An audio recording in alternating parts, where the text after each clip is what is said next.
Yo les shonen, j'espère que vous allez bien, que tout se passe pour le mieux pour vous les amis. L'épisode 4 de la saison 7 de My Hero Academia, Boku no Hero Academia si vous préférez. Et bien un épisode où il y a beaucoup de rebondissements. Moi j'ai dû le regarder 2 fois pour comprendre. Je ne suis pas sûr d'avoir tout compris. Déjà on ressent que Aoyama ou Aoyama, je sais pas, enfin on s'en fout. Ce mec là, il est vraiment dans de beaux draps. Et on n'a pas besoin de le ressentir je pense. Il est vraiment et réellement dans de beaux draps. Au moins ses amis arrivent à le soutenir. Vous me direz que on est dans un monde de bisounours, le pouvoir de l'amitié et tout, mais voilà c'est ça les gars. On le voit à chaque shonen et My Hero Academia s'inspire beaucoup de Naruto. Donc il y a beaucoup cet aspect de Talk no Jutsu et cet aspect de le pouvoir de l'amitié. Si vous n'aimez pas ça, et ben je vous invite à passer votre chemin. Ce n'est pas fait pour vous. Mais on ressent que la première A, vu toutes les merdes qui leur arrivent, globalement, ils aiment bien tous se tirer vers le haut. Déjà qu'ils n'ont pas abandonné Midoriya. Déjà ils l'expliquent dans cet épisode. Ils disent que on n'a pas laissé tomber Midoriya. On a voulu tout donner pour porter le poids qui pèse sur notre camarade. Malgré que Midoriya soit en possession du One for All, on ne va pas le lâcher. Même s'il faut en mourir, même si on va risquer notre vie et même si lui n'a pas envie qu'il nous arrive un truc. C'est un collégien, on peut pas le laisser, c'est trop lourd pour lui. Et All Might, d'une certaine manière, lui a pourri sa vie. Donc, quand on calque sur ça, on retombe sur le truc de Aoyama qui a été, d'une certaine manière, une victime. Le mec était très heureux. C'est ses parents qui ont décidé que tu n'as pas d'alter égale tu vas être malheureux. Et même dans cet épisode, ils relatent ça. Ils redisent que le mec a souffert, n'a pas eu d'alter, mais le mec n'avait rien à foutre d'avoir un alter ou pas les gars. Il faut se réveiller. C'est ses parents qui ont dit que oui, ce n'est pas conforme à la société d'aujourd'hui. On peut même voir ça dans notre société à nous.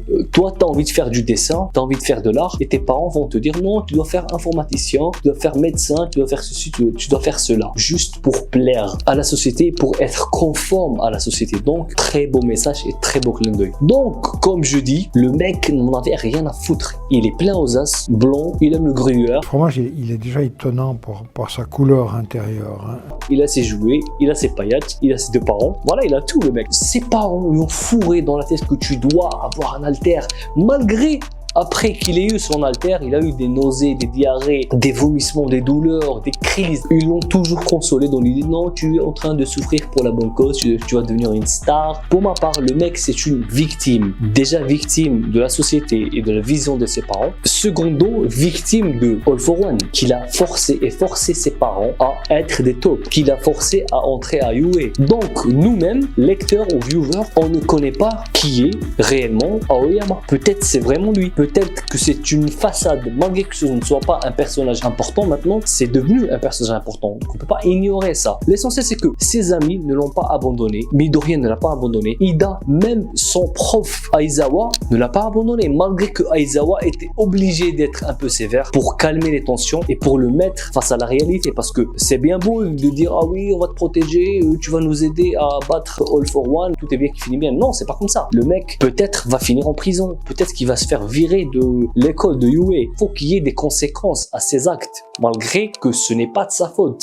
Mais il a fait ses actes, il a été une taupe, donc il n'y a pas une échappatoire. L'hypocrisie des policiers qui disent non, on doit le, je sais pas, répréhender, moi je sais pas, je répréhende, je ne cherche pas à comprendre. Qu'est-ce que t'as à dire pour ta défense?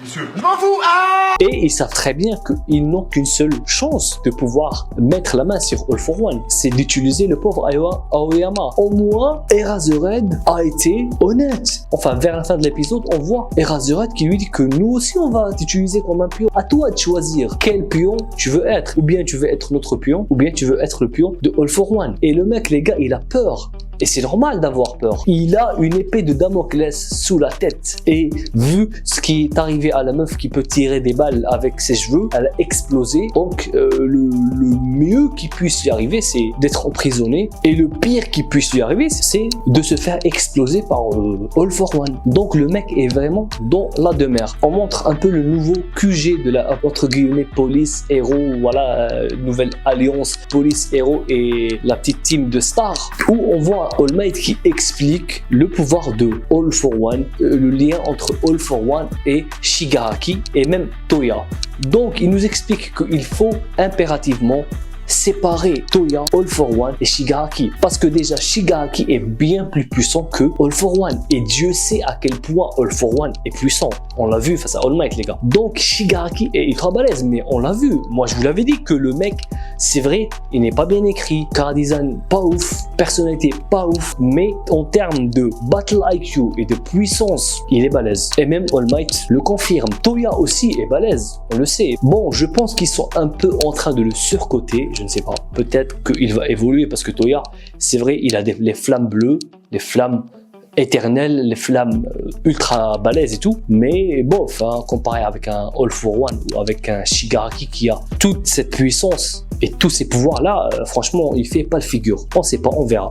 Il y a aussi quelques moments un peu drôles. Ida et Midoriya qui vont aller chez la meuf cheveux roses avec des yeux bizarres qui fait du bricolage et tout. Voilà, c'était une petite scène un peu drôle où la meuf elle s'en fout d'eux. Il a le nez dans ses nibards aussi. Je sais pas, c'est pas le moment de faire de mettre ta tête dans tes nibards, mec, hein. C'est le moment d'aller sauver, enfin d'aller dénicher All for One. Bon, la meuf elle est quand même balèze, les gars, parce qu'elle réussit à programmer son logiciel et à parfaire les gants de Midoriya et les bottes ultrasoniques de Ida. Et franchement, elle est balèze cette meuf. Petit aparté, même les scientifiques qui aident au développement, il faut leur tirer le chapeau quand même. On voit aussi Mont Lady, qui est un de mes persos féminins préférés, les gars. Je l'adore. Elle est là, franchement, sérieuse. Franchement, ils n'ont pas de choix. Tout le monde sait qu'il faut utiliser Aoyama. Déjà, il disperse la première A en 3 groupes. Je vous l'avais dit, ça. Bon, je n'ai pas dit qu'ils vont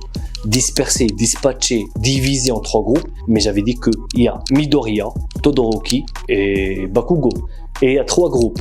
Le groupe Todoroki, le groupe Midoriya et le groupe Bakugo. On ne sait pas qui va être dans le groupe Bakugo, dans le groupe Todoroki, dans le groupe Midoriya, mais il va y avoir 3 groupes et ils vont essayer de dénicher la cachette de All for One sans que All for One ne sache. C'était bon, voilà, c'était tout l'épisode, les gars. Moi, les gars, je ne vais pas vous dire que j'ai adoré, un épisode très intéressant, un épisode plutôt sentimental. Il se focalise beaucoup plus sur la préparation psychologique des personnages et l'état mental et la gravité et le poids de ce qu'a fait Aoyama. Et franchement, là, j'ai envie de dire chapeau l'artiste pour Aizawa, qui déjà maintenant il a un petit flow à la Albator. Pour les plus anciens, dites-le moi dans les commentaires, est-ce que Aizawa n'a pas un petit flow à la Albator? Donc Aoyama, franchement, j'ai aimé sa prise de position, sa franchise et son réalisme, parce que le mec est réaliste, n'est pas dans le monde des bisounours. Voilà les gars, c'était l'épisode 4. Si vous avez aimé, pensez à vous abonner, activez la cloche parce que c'est très important.